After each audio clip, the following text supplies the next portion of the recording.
Hey Crock Posse, Aunt Lou here, and today we are going to be making Crock Pot Cheesy Lasagna, all while having a whole lot of fun. So see, you got your meat and your sauce, your noodles and your cheese. Oh, so yummy.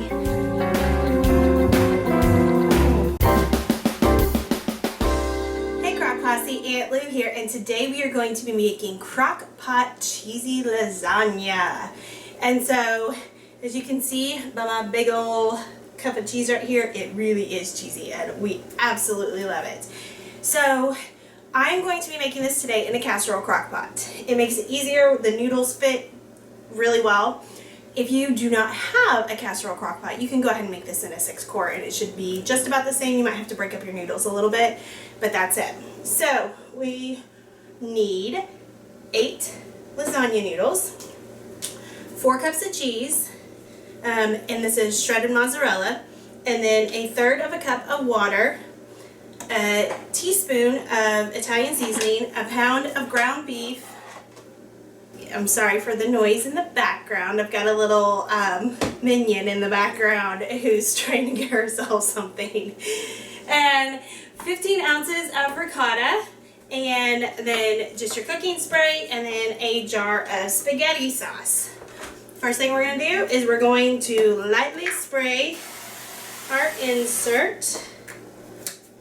Then we're going to take half of our lasagna noodles. I haven't even opened this box yet.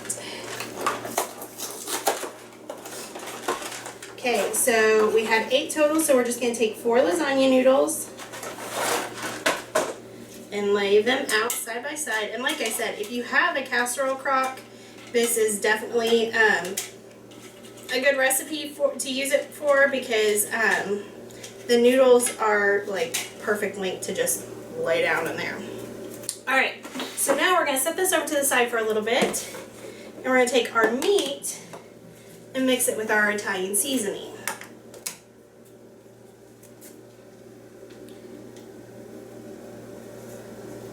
So we're just going to stir that in.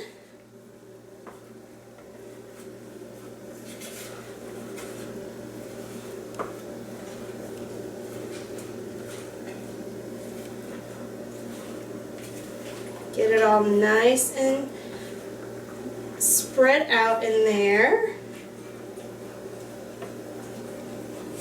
Okay, so now we're going to take half of this meat mixture and seasonings.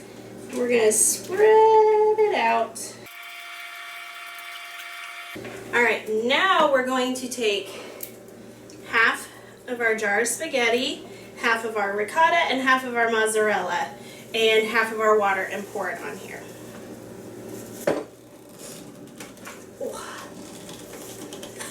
If I can get the jar open. Oh, there we go. I really don't have any kind of grip strength, like, whatsoever. So we want every little bit of that sauce. So yes, I am trying to get it out of the lid. So we're just going to spread half of that sauce around here. Make sure it's, wow, that's loud. Make sure it's as even as you can get. Of course. There we go. Alright, and we'll do our ricotta.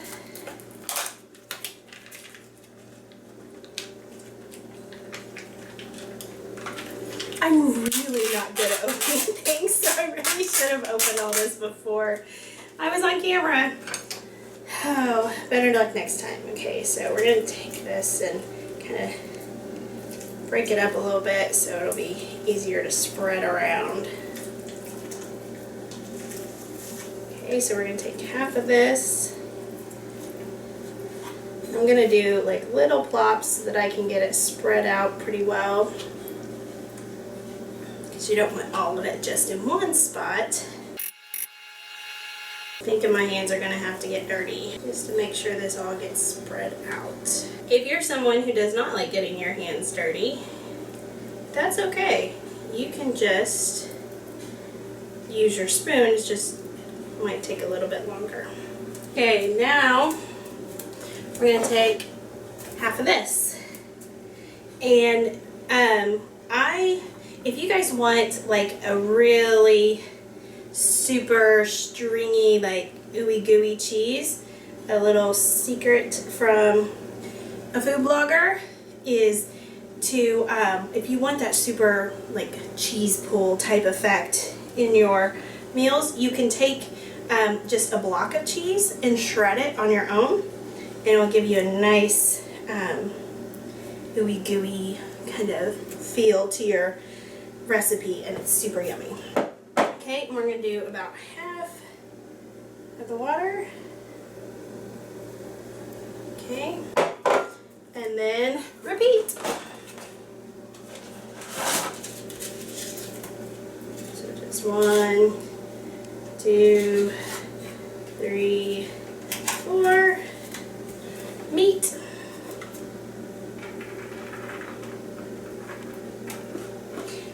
And when you are buying the meat for this, just keep in mind that the leaner the meat that you buy, the ground beef, the more you're going to have at the end, because that means that more of it's meat and less of it's fat. So like if you get like a 90-10, you're going to have more meat end up in your lasagna than if you bought like a 73. Okay, so now we are going to take the rest of our sauce, spread it out. This won't fit in there, so you know what? You guys ever do this trick? Make sure you have a really tight lid and a really good grip. You take it like this. You may look really, really silly, but it brings all your stuff inside down to the bottom. You can get every last bit.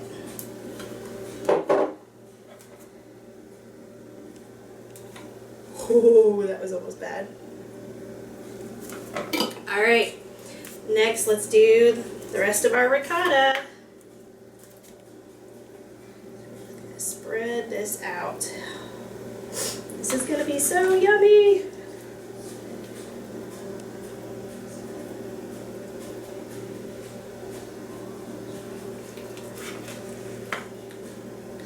Now, if you've ever seen any of our recipes before, you know what I'm going to say about the insert whenever we are cooking. That if your unit does not cook evenly, then you're going to want to turn your insert halfway through cooking.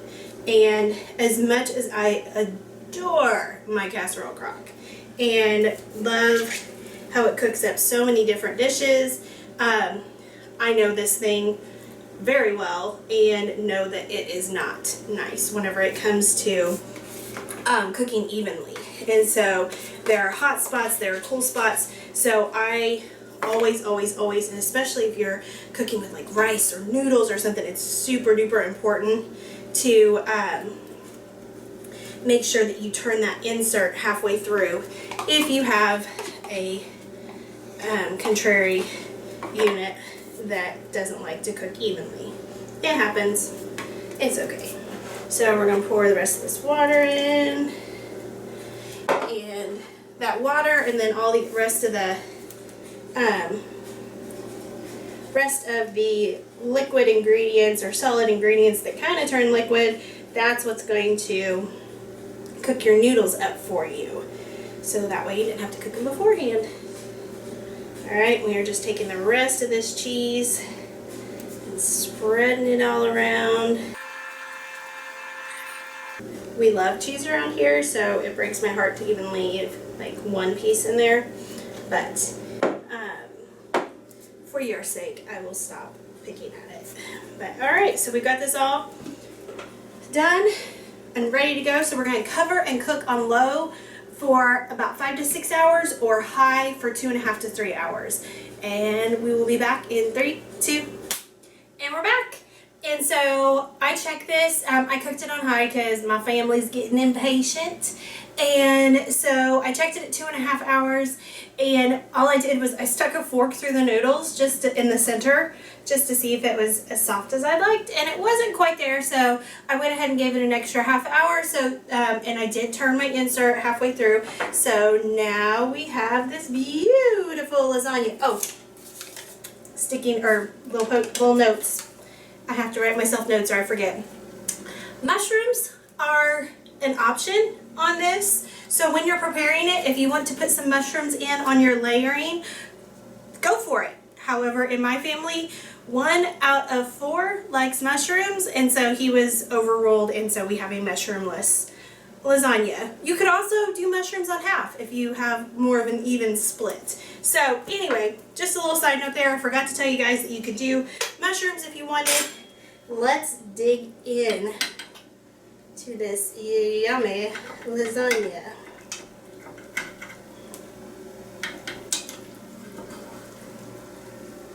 Ooh, it's falling. Okay, this isn't gonna be a pretty show and tell, folks, but I bet it'll be pretty yummy.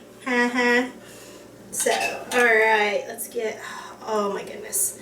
Okay, so y'all can't see all the yummy cheese that I just buried, but it is in there. I promise you, this is very cheesy. Okay. So see, you got your meat and your sauce, your noodles and your cheese. Oh, so yummy. Okay, I know this is gonna be really, really hot. I'm scared. Okay, let's see if I can blow on this enough to not burn myself. Burn myself on the plate, so hopefully I don't burn my mouth now.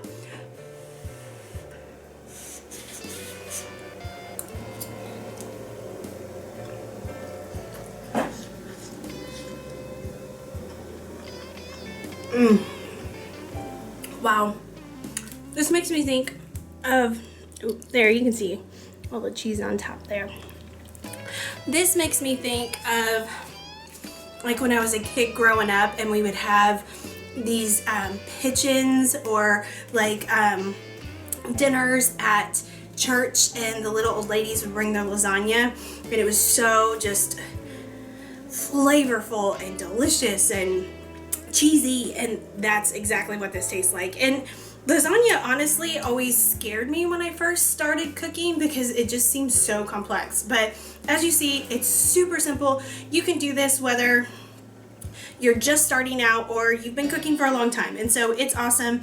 And the noodles, I love that you don't have to cook them beforehand, and I know there's not a lot of liquid in there, and so it makes you go, ooh, is it gonna come out or not? And the noodles have the perfect texture. They're not mushy, they're not crunchy, they're just perfect. So anyway, if you like what you see here, give this video a thumbs up. And if you have not already become a member of our Crock Posse, hit the subscribe button down below. Down below. We would love to have you as part of our Crock Posse. And, oh, wow, as I'm acting like a ding-a-ling because I can't remember what I'm supposed to say, hit that little bell called the ding-a-ling if you want to know every time we post a new video. And no matter what you do, laugh often, eat good food, and speak live. Bye, y'all.